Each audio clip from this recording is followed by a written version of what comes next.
Hello, listeners, and welcome back to the 2026 Leadership Series. I am absolutely thrilled today to talk to Patrick Veroneau. He is the author of The Missing Piece: What Great Teams Do That Others Overlook. He's the author of The Leadership Bridge and is the creator of two researched leadership models: the Accountability Staircase and the Cables Model. He spent 2 decades working with hundreds of leaders and teams across industries, helping them build ownership cultures where accountability exists when no one is watching. I love that. He lives in Maine with his wife, Cindy, and 3 children and 2 dogs. And I'm really excited to jump right into this conversation. So, Patrick, welcome and give us a little bit more about your background and why this subject that we wanted to dive into today is you're so passionate about. Yeah, Karen, thank you so much. And I love this topic. And in terms of background for me, I started out in the biotech industry for the most part. I spent about 15 to 17 years in that industry, somewhere around there. And what was always interesting to me about that environment was that everything that we were asking practitioners to do in terms of making decisions was always supported by research. And I felt the same thing was applicable to both leadership and team development. There was so much research and data around human nature and why people make decisions they do, whether it's behavioral economics or all of the different social cues and drivers and needs that we have. That understanding that allowed us to really be much more effective in terms of, if we were going to change cultures and create environments where people wanted to follow where we're asking them to go. And to me, that's the key to that, is that you're not leading. If somebody doesn't want to follow you, you're really not leading them. You can get other ways for them to do that, but that's not really leading. And that was always it was an obsession of mine to look and say, what are the things that if we do these consistently, we're going to have better results. People are going to want to follow us. And that's really what I've spent since 2008 focusing on. Okay. And tell us, before we get on, we also talked a little bit about you yourself were a follower. I was, yeah. And maybe what is one of the key takeaways or a key insight that you had from that time in your career? Again, I go back to behaviors that as I looked at being on teams where we were led by maybe managers or leaders that didn't treat people the right way, I just watched what would happen. People would maybe do what needed to be done, but they didn't really want to do anything extra. They wouldn't follow this person. And again, to me, that was the driver. It's when I looked at it from the standpoint of, if you want to create better followers, then you need to be a better leader. And I look at it like market research. Gallup does it, right? They look and say, what are the 12 questions that they ask to identify an engaged organization? And 70% of engagement is the direct result of who that person reports to. Well, if that's the case, to me, those are like the answers to the test. It's like market research. And I put it this way: if I were selling leadership as a product, and I go out and do my market research, or if I'm selling any product, and the focus group says, well, you need to change this, we're not going to want to buy it for that. And then I say, well, too bad, I created it this way, that's how I'm going to sell it. I shouldn't be surprised if nobody wants to buy it. And to me, the same thing is true with Gallup and any of those surveys that look at what is important to employees in terms of engagement.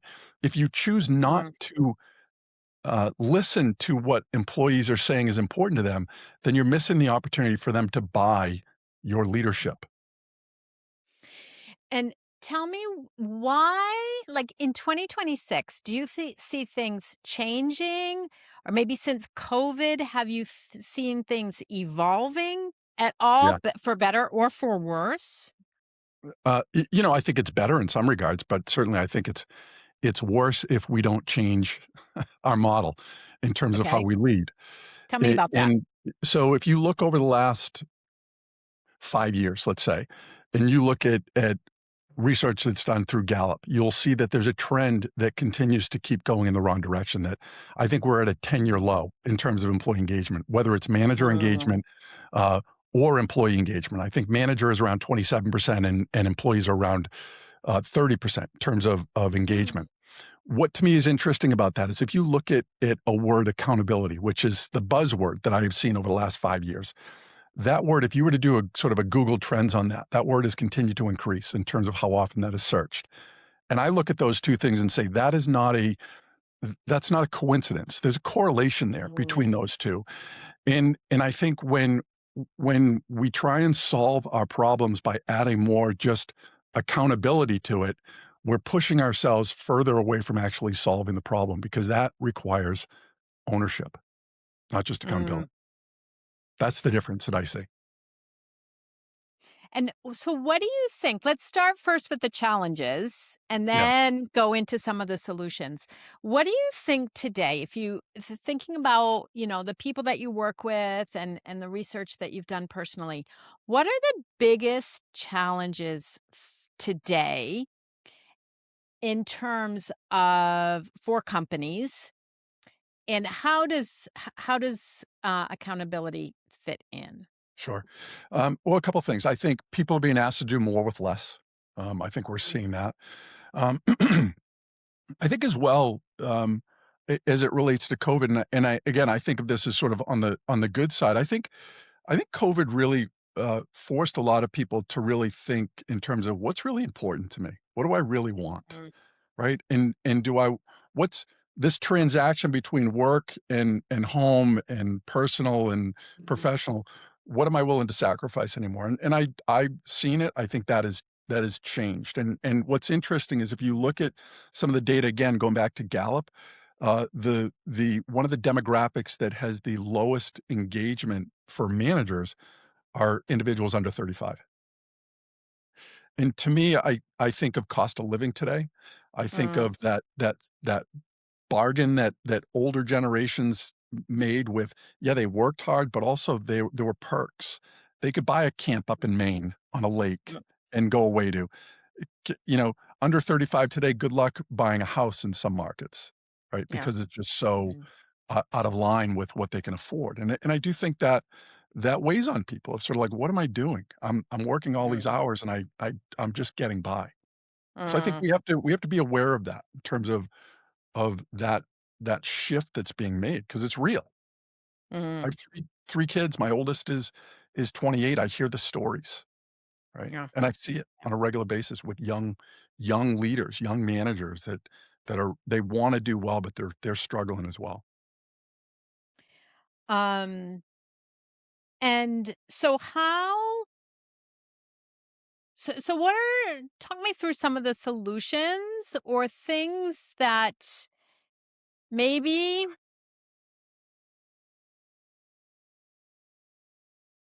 um, that we could, I would say, turn the tides or at Yeah. least reverse the trend or stop that disengagement or that low engagement. What are like some of the solutions that, yeah, either you've seen or that you would recommend? Yeah. So as we talk about, this accountability piece, right? In the book, The Missing Piece, the reason that whole book was put together was based on my observations since 2008 of working with teams, whether it's in sports or in organizations. The same thing, the same 3 things I was seeing in great teams that I wasn't seeing in average or struggling teams.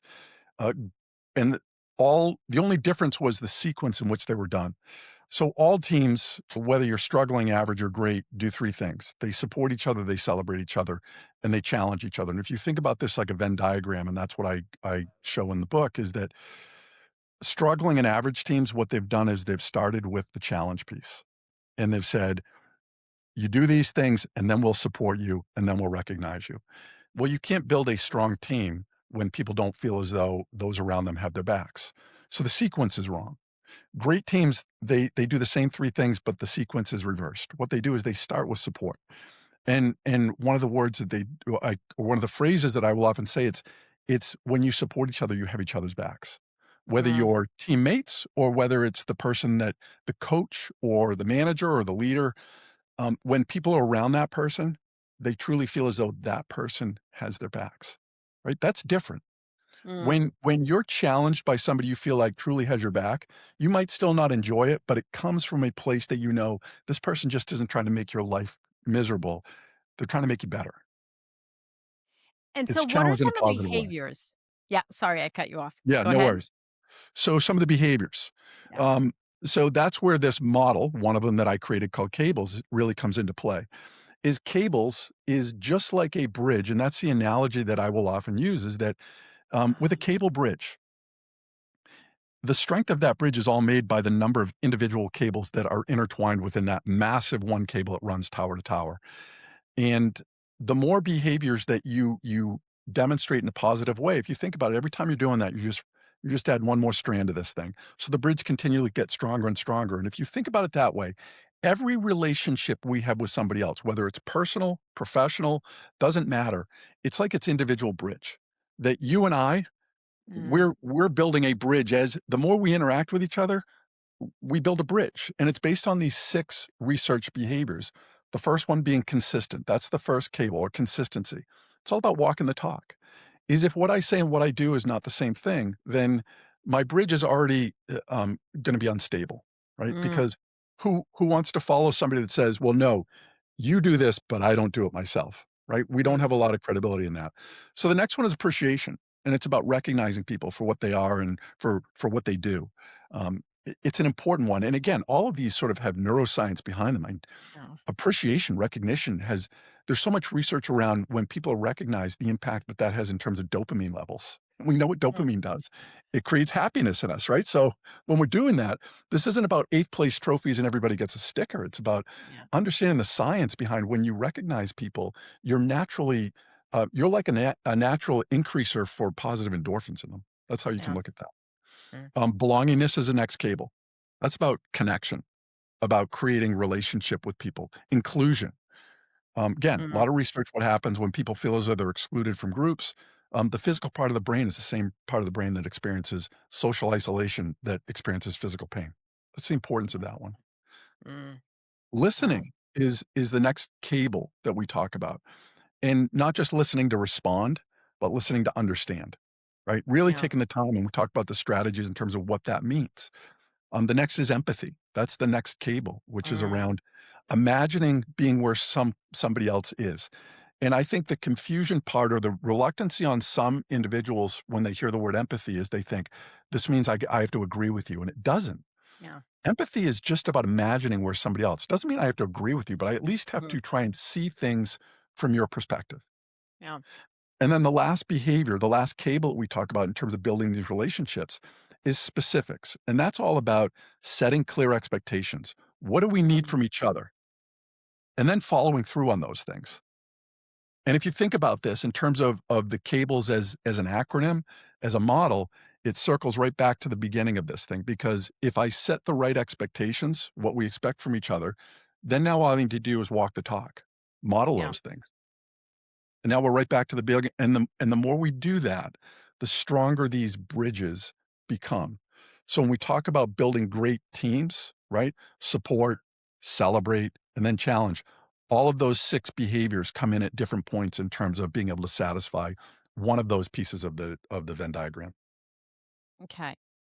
And is there like, if you were coming in to work with a team and things were very, we'll say, a difficult situation, where would you start? Like, if you had one recommendation, if there was somebody listening to this who's a manager and knows that they have, I don't even know if it's a dysfunctional team, but the team is not as strong as it could be, where would they start? Yeah. So for me, what I do is, well, there are several different things you can do. I have sort of some outside programs that I work with as well. But one of the simplest things that you can do, and on my website, there's a free download for this, Okay. is it's called How Great Is My Team? So Mm. those things that we just talked about, support, celebrate, and challenge, as well as the personal component of how am I as a teammate? Because even if you're the leader of the team, you're still a teammate. If you're a parent, you're still a teammate. If you're a coach, you're still a teammate. So you evaluate yourself on these, right? And there are a number of questions that you sort of ask, like how often do I do these things? How often Do I observe these things? And that gives you an opportunity to sort of set a baseline of like, you know what? This is our area that we're probably not. This is why things aren't going as well as they should be, is because support we're okay, but you know what? We're really not doing a lot of recognition in terms of celebration, appreciating who people are in terms of the work that they do and feeling as though they're valued for that work. Okay. Do you have, and I don't know if you could share or not, do you have a case study or an example of a team that you worked with and them, I would say, making a couple conscious decisions to work on these different elements, um, and the impact that that had on performance, on engagement, or maybe it's also in sports because you also mentioned sports. But do you Yeah. have an example in mind just to reinforce how important the point is? Yeah. So I'm working with a team right now that we're sort of going through this. We started off with an initial workshop where we talked about they took an initial assessment. Then we talked about cables. We talked about another model called SCARF, which is around um, human drivers that we have. But when we left there, each individual's made a commitment to say, here's what I'm going to do to improve how I show up for the team, but also Mm, here's what the team needs to do to get better. So it's okay. both, right? What am I gonna do and what is the team gonna do? So we're 2 months into this now, and, what I do now is I meet with each of them individually, just checking in, how are things going, what's working, and all the way up the line, what people have said is, "You know what? It's certainly not it's not easy for us right now, but some of the commitments that we've made is we were an organization that didn't like to have difficult conversations with each other because Mm, it felt like, um it was gonna come across the wrong way, and we were gonna ruin relationships, and what we're finding is, like, it doesn't blow up when we have those conversations, and I encourage them to sort of fall behind the shield of what we're doing right now, and what I mean by that is I would say, "Look at we left that meeting committed to saying if we were gonna get better as a team, we were gonna, push ourselves to have difficult conversations." Karen, that's one of those conversations that I wanna have with you right now. So when you started out that way, what do? We remind each other of what we committed to in yeah, that meeting, and now it's just a matter of saying, "Look it, we're not gonna get this right the first time. This is not easy for us, but we all committed that we were gonna do this." And I yeah, think that's the other piece of this, Karen, is that one-day workshops, I think we would all agree as much as we feel great in the moment, we leave there if there's no real yeah. follow-through on an extended basis, there's Mm, no way to build the muscle that we need to build to be able to make this a habit, and that's what this mm, process is. It's like, whether it's me or somebody internally, but you need to find somebody that's almost like an accountability partner that yeah, says, "We're gonna hold each other to this, and we're gonna support each other, and we're gonna make sure we're doing these things that we commit to in this." yeah. So, Okay. No, great example. So tell us also why accountability? Why is this such an important topic? Tell us a little bit about your model because I was fascinated when I looked at it because it's and- because I'm working with a client right now and the discussion we're always having is they have to be right. And when somebody needs to be right, what's happening is that the teams are complying, but they're yeah, not committing. And so I know so when I saw your model, I think that that is part of your model. So I'd love for you to tell us a little bit about why this is so important and like how do we um yeah, use it yeah, talk us through the thinking. I love this model, and as we were talking before we started the podcast, this is a model that it's sort of a field guide to the book, The Missing Piece, What Great Teams Do That Others Overlook. It's one that I wish I had included in the book, but it Mm, just wasn't sort of at the point where I was ready to do that. And that's why I'm creating almost an ebook that will be just compatible to this, that people can download it. Um, because to me, it's so once you get this down, it's one of these things that you don't need to take an assessment anymore because all you're listening for is language. All you're listening for are the okay. signals in terms of how people talk. So right when you said that, right, this is a person that always needs to be right. Immediately, I'm thinking that could be level 1 because that's somebody that doesn't want to admit they're wrong, right? Which is the first level of accountability. So there are 5 levels to this thing. And what I've been able to do is create this in a way, again, based on it all has research behind it in terms of why the model is shaped the way it is. But to me, it does 3 things almost simultaneously. It helps us identify where we are as a team. Are we struggling? Are we average? Or are we in that great zone? Okay. Right? So we can do that. Almost up the other side, we can almost identify from an employee engagement standpoint, from top to bottom, when we're down here at level 1, we probably have a disengaged organization. And employees, the further up the line we go, the more engaged employees get. So those are Mm, 2 things that you get right out of this very simple, the diagnostic, but also you get the also understanding of, like, what level of accountability are we sort of averaging out at right now. And I s okay. I wanna point that out, averaging out right now, because on a team, you can have some people that are at a level 4, you can have a few people that are at level 1. So it's not like everybody's gonna be at 4. The goal Mm, here is to identify where that is and say, "Okay, what do I need to do as a leader to almost move the range?" Right? Move them up the staircase okay. is what you're trying to do. So if we were to sort of run through, is that what you want me to sort Yeah. of give you the quick? Yeah. So think of it this way. First level is around coercion. That's what I call it. And it's a Okay. sort of fear-based. So Yeah. when you hear people saying things when there's a problem, anything around "it wasn't my fault," anything that Hmm. is deflecting blame on it, you can think that's a level 1. So Yeah. level Okay. 2 gets interesting because level 2 is about compliance. And these aren't people that will deflect, "I'm not at fault." They will take the language of more, "I did exactly what I was told to do," Yeah. right? Hard to punish people when they've done what they were sort of scripted to do. They're compliant. Mhm. Now, we've also probably heard of malicious compliance. Those are people that, right, they know that this is the wrong direction, but they're gonna do it anyway, almost out of spite, Mhm. so that they can then say, "I did exactly what you told me to do," even though they knew it wasn't gonna come out right. They're being compliant, and Mhm. that's that level. Again, it's not a level you can really address because you're at people that are just like, they're doing just what they're told, just Yeah. to the edge.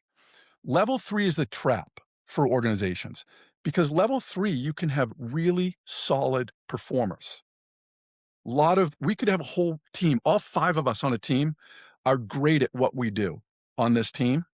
The difference is that we don't look for the gaps, the white space, the seams in between us. We don't take responsibility for that stuff because it's not in our lane. So that Mhm. language isn't out of defensiveness, it's more out of like a, um they're gonna prove like, "I did my part. I'm doing my job." Almost they're pushing Mm, from a standpoint of like, "If everybody else did their job, we wouldn't be in this, but I'm doing my job." And that's okay. the trap to level 3. Because at level 1 Mm, and 2, you're always gonna be in an organization that struggles. mm, When you get to level 3, the best you can be is average. And that's okay. how I phrase it, and I think we would all agree that in today's environment, being average is not gonna solve problems for us. Yes. Right? Mm, We need to get to the next level, which is commitment. And that's where individuals not only are focused on their lane, but they're also looking at the white space around them. They're mm, looking at stuff and saying, "You know what? That part hasn't been addressed. I'm gonna step in and pick that up. I'm gonna grab that." They're looking for other stuff to latch on to because they know if somebody doesn't grab that, they're not gonna be successful. They're not just mm, concerned about being, doing 110% of effort in their own lane. They're gonna pick up the other stuff. Once you get past 3 and you get into that, now you're into the great zone. And okay. the great zone is really level 4 and level 5. And level 5 is the next step up because all that is that's the level where the leader isn't even needed anymore, right? So that idea of accountability doesn't need to be imposed from the outside. It's like we're identifying problems before they show up, and then maybe we're letting the leader of the group know, like, we've got this. We're already sort of working toward taking care of Mm, that. I look at it this way. I think the analogy that I will use is say, if you're that leader, you could go away for 2 months, and probably the organization is going to look exactly the same as it did when you come yeah. back, and not because there weren't problems, because people just they owned it. It's like we own the mission. At level Yeah. 5, you own the mission. Mm, At level 4, you will own the problems. So you're still a mm, little bit away from that, if that sort of makes sense. yep. Um, and so has all of this around accountability and ownership, is it something that you've seen become an issue because people are feel less accountable, they feel less ownership? Um, is that a trend that you're seeing, or is it Yeah. just it's always actually been around and we No, just maybe haven't fully addressed it? I certainly I think it's just if I mention that Google trend piece again, right, where the word is Mhm. certainly it's being searched more often. So I think there's Okay. something to this, and I had somebody ask me not long ago and say, "Well, if accountability is sort of not the thing we should be looking at," and that's not what I'm saying, why do we focus on it so much? And my only response to it is that I think when you're struggling, when you're in challenges, it's one thing to that you feel like you have control over. 'Cause all okay, let's just add a metric to Mhm. this. Let's add another dashboard. Maybe that's gonna be the thing because we can track it. It's like you feel like you have some control over it when Okay. you're just adding, some more accountability to this. We're gonna add another Yeah. metric. We're gonna now meet twice a week on this, right? Those are Mm, things. And here's the interesting thing is that, um, level 4 and level 5, they have metrics, they have dashboards, but they're agreed upon. They're doing it because they know these are the things that are gonna move the needle. It's like being on a great team. There are things you track on a great team because 'cause you're like, "Let's just stay on these things. If we keep doing these things and make sure we don't slide on this, we're gonna rock it." And that's what mm. you wanna do. It's not the same thing. When it's at the lower level, people are doing it just because they don't wanna get whacked or they just wanna be compliant or feel like they're doing exactly what they're told. And what is the ultimate benefit for the company in terms of culture, in terms of maybe atmosphere, in terms of performance? Like concretely, if you have a team who's up regularly near those level 4s and 5s, what does that change in terms of the bottom line? Yeah. You're solving problems at that level. Level Okay. 1, 2, and 3, you're not solving problems. 'Cause people are just Oh, concerned about themselves.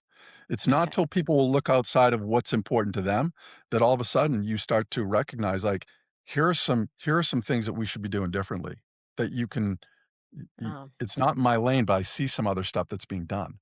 That's the Mm, interesting thing about this. What's even more interesting is if you're in a mm, large company, your your division could be at a 5. We're at a 5 for our division, but when we come together all of our divisions are under one roof and we're talking about problems, we could shrink back to a 3 because there's a mm, defensiveness from the standpoint of people saying, "We're doing everything at our level. We're doing all these stuff. If you guys just did this too, we wouldn't be in yeah, this place." Does that make sense? yeah, And yeah. again, I think that happens, right? So that's why like level 3, it can be so damaging to a company Mm, because it's like, we're doing good stuff. We're just missing all the seams and the white space that needs to be picked up mhm, proactively if we're really gonna get to that next level. And the way that I would often phrase this to individuals, if I were to ask you, what kind of team would you wanna be on? If you had your choice, would you wanna be on a struggling team, an average team, or a great team? Most people are gonna say, "I wanna be in a great team," and with exception, because I do think there are some people that love to turn around teams that want the challenge because they yeah. know they're so good at what Mm. they do, they're like, "Give me the struggling team." Right? Because I know the recipe, I know how to get people from a standpoint of human nature that they will wanna go in a different direction. Yeah, yeah. Okay, But most of us wanna be on a great team. yeah. We do, or we say we do, but I think that human nature slips so quickly into, um, blame, victim, not taking ownership for our problems. I see it almost as the difference between you're renting and you're owning. Like Yeah, when you own a house, You anticipate the problems. You invest in in repairing the roof. You update the bathroom because you know that you're gonna sell, that the value is gonna be higher. Versus renting, you're waiting for something to happen, and then you push the problem on somebody else. Yeah. And again, that to me, why that accountability staircase can be so valuable because all we're looking for is signals. Once we Yeah. start once we start talking, right? If we're talking in that language like it's somebody else's fault, and if I'm doing that, that's my signal Mhm. to myself of like, I'm at a level 2 right now, or I'm at a level 1. And Yeah. and and again, we all agreed in the beginning of this thing is that if level 3 is average, and we know that we can't solve new problems at a level 3, then that forces us to say, we need to change our language. Yeah. We need to figure out how to operate at a higher language. Wow. And based on that, there's a whole piece to this from the diagnosis that says, you know what? If if you have employees, some of them that are at a level 2, as a leader of that group, I can't just say, "Well, they're not motivated," right? They just wanna Mm. check the box. Some might be. I don't disagree with that. I think there's a percentage of individuals that it doesn't matter what you do, they for whatever reason, Yeah. they just don't wanna elevate Mm. to another level. Yeah. That's not most people, though. Yeah. But if this is gonna improve, if I wanna get somebody out of a level 2, then maybe I start looking at some things differently where if they're just compliant, maybe I reflect back and say, "You know what? Maybe there's somebody that they've they haven't been listened to in the past. They brought up solutions in terms of things that could be done better, and nobody listened to Mm. them." So they finally just gave up and said, "Why bother? Right? It's not Mm. worth it. I'll just check the box and get it Yeah. done and go home." Or maybe they've tried to, go above and beyond on stuff and feel like nobody appreciates the extra work that they put into it. So they're like, "Well, Mm. why bother to do that then?" So that's Uh, where it's not just understanding what level you're at. Now it's about, okay, if we're at this level, here are behaviors that along this level could probably be important in terms of elevating us to the next level. yeah. That comes down also to me to human connection, human interaction. People, you know, I think just leadership, it's a people business. And if Yeah. we're not attentive and listening and observant, um, then I think we fall to the weakest link. I can't remember what the expression is, but the weakest link in the chain is and it does become a team that's underneath its potential is the way Yeah, that I and think Karen, if about you it. think about it back to the beginning of this thing, that what do great teams do? They support each other first. We have each Yeah, other's backs. yeah. And the question I will ask people when I'm starting out workshops, I'll say, everybody in here, imagine that you're thinking of somebody right now that you know has your back, and your plate is loaded, right? You don't even have enough time to get your stuff done, and they come to you and say, "Listen, Karen, I'm kind of in a jam right now. Can you give me a hand?" For those people that we feel like have our backs, everybody in that room says, you'll find a way to help them out. You'll figure out a Mm, resource for them. We don't let those people down, right? Everybody's agreed to that. And then my next sort of observation to individuals is say, think about this the same way that people that report to you are no different. You're not special, right? That only you do that mhm, for other people. That if people below you that report you feel as though you have their backs, they will do the same for you when yeah, you need them. yeah, And yeah, back to what you said, this is mhm, we've overcomplicated this thing. It's human nature. yeah, If people yeah, feel as though you genuinely care about them, they will do far more for you than if they feel like you don't care about them. You're just a widget to yeah. get things done. And we need it so badly in today's world. Human connection Human and connection yeah, on so many levels, and the further away we get from that, right? It's easy to not be attentive to people when you don't see them. yeah, yeah. Okay. I would love for you to tell us a little bit about your book, your new book. Like what kicked off, why you wanted to write it, and tell us a little bit about it. Sure. Again, I think what it was an evolution from the first book, The Leadership Bridge, Okay. in working really primarily with a lot of different teams. I was seeing trends, either in great teams or Mm, teams that struggled, and really again, sort of reverse engineered it into looking at what are the handful of things that these great teams have been sharing. And as I was finding these things, I was also saying, well, gr struggling and average teams, they do recognize each other every so often, so it's not like that's absent. And they also do at times support each other, so that's not absent. Well, then what else is it, right? And they certainly challenge each other. It came down to sequence at that point as well, of saying, like, there's a foundation that gets built differently. Mm, And, what was interesting, and certainly I think it's easier in sports, if you watch, a winning team that wasn't supposed to win a game and the players are interviewed at the end of the game, oftentimes it will come back to like, "Well, what do you think? How'd you guys manage to pull this off?" And they will often say, "We held each other accountable. We were accountable to each other." And that's the soundbite mm, that people leave with. They think like, "Well, that's I guess if we're kinda struggling, so we just need more accountability." They don't go on to listen to all of the other things that come into that language where they would say, mhm, we had each other's backs over the summer. We were here for each other when we didn't have to be here, right? Well, now you're not just talking about accountability, you're talking about ownership where people didn't wanna let each other down. That's the right. difference. Yeah. And that's why it starts up there. And I would almost argue that teams that have that level of having each other's backs and recognizing each other for what they're doing, they challenge each other far more and far more effectively than teams that start with the challenge first. Mm, Because now okay. we're all pushing each other. We know that it's is to Mm, get better, not to make each mm, other look worse. It's the mm, difference. Whether it's a couple, a family, a sports team, the yeah. recipe's the same.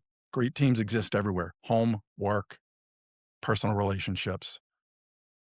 Only takes 2 to be a team. All right. And as we look kind of forward into 2026, do you see any or further beyond, do you see any other challenges?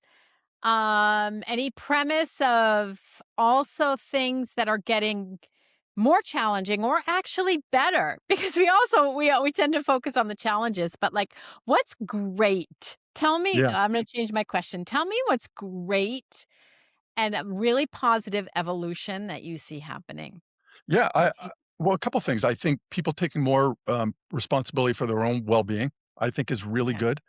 And again, I talk about it in the book that to be on a great team, you have to be a great teammate, and that's not just about, Mhm.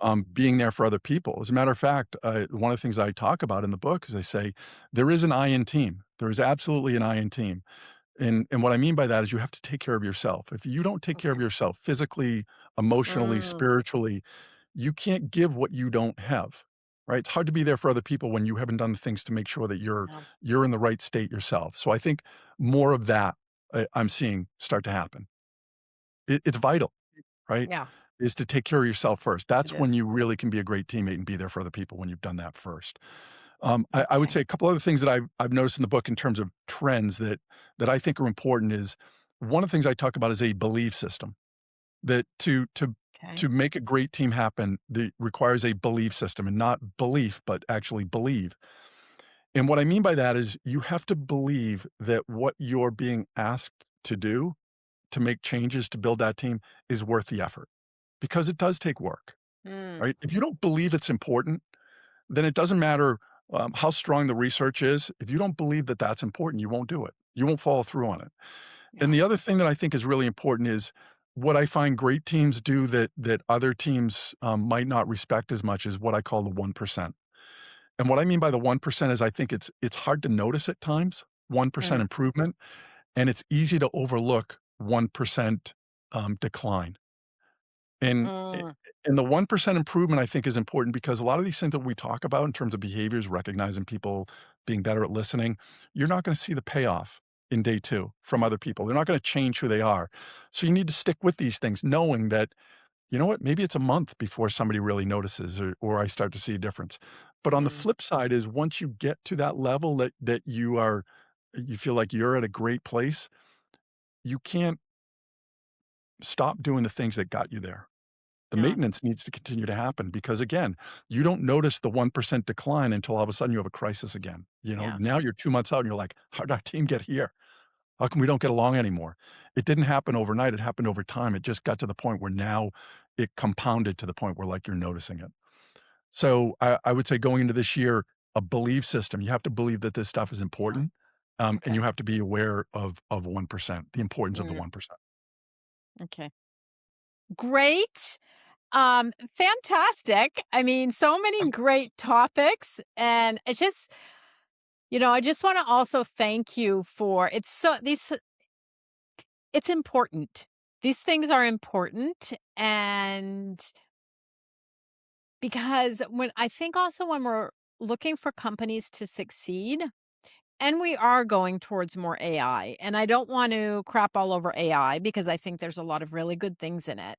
But Yeah, I strongly think that humans working with humans, there's still a benefit in doing that. And just having that team, building that culture with all of those behaviors that you mentioned, I just can't support it anymore. So, I mean, yeah, full on we need each other. 100%. Thank you. Yeah, Yeah, we need each other. We're yeah, we're we're we do. tribal. We need each other. Yeah, That's how things get done. yeah. So Okay, great. Um, so tell us anything that we haven't discussed that you would like to kind of put in as a final conclusion, suggestion, thought, and then um, also specifically where we can find you. yeah, so few things that we've talked about. There's a almost a bundle of different PDFs that you if you go to my website under the resources section, I think there's like 8 that you can download right Okay. now, all on the cables to be able to evaluate how strong is my bridge. There are different sort of resource guides there that you can use just to help yourself become a better leader, whether you're leading a family or a sports team or an organization, and how to build a better team. And All they're right. all free. You can go online there and get it. If anybody's interested in sort of connecting with me, LinkedIn is the best place. That's where I spend most of my time is on LinkedIn. A lot of the articles that I write, or basically almost all of them, will be on there. That you'll be Okay. able to sort of track those things down. And then obviously the book, The Missing Piece, is available right now. So Great. Well, thank you very much, Patrick. It was a fantastic conversation. yeah, Karen, thank you so much for having me on. Best of luck. Thank you. Thanks.